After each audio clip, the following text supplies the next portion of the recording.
The values are the values of the deen. Who is he in his religion?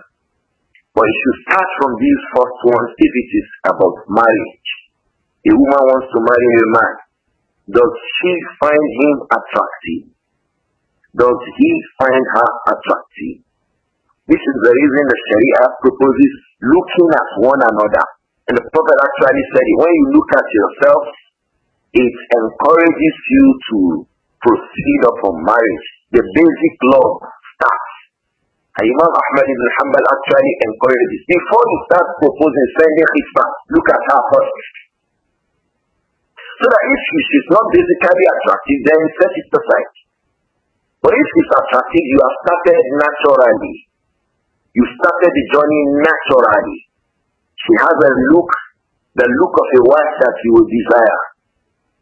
Then she dressed well. Or she spoke well. She conducted herself well. Then you start checking other things.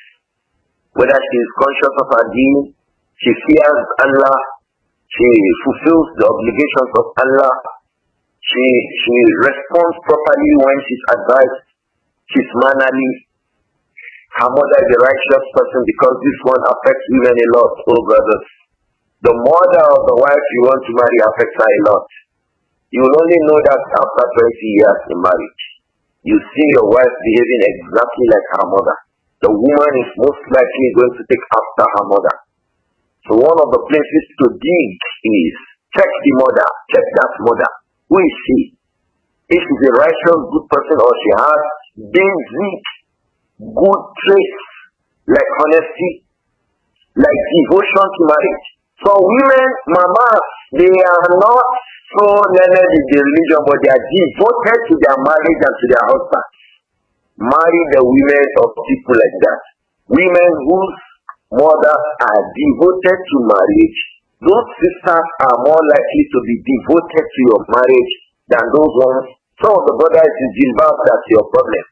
Some of the brothers is because she can tax well, that's your problem. All of those things will end in the maximum of 5 years or 10 years. In fact, if the jilbab is not so something she has done out of conviction, in 1-2 years, you begin to see something beyond just saying that she is jilbab, she has jilbab, she's hafidhohullah of Quran.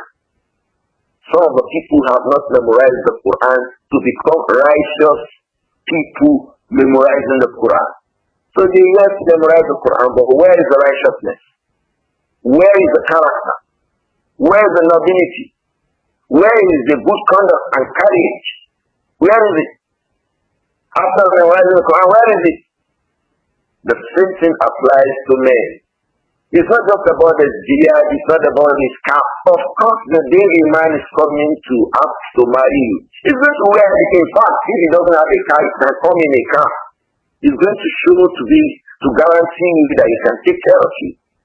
So let us look beyond these things.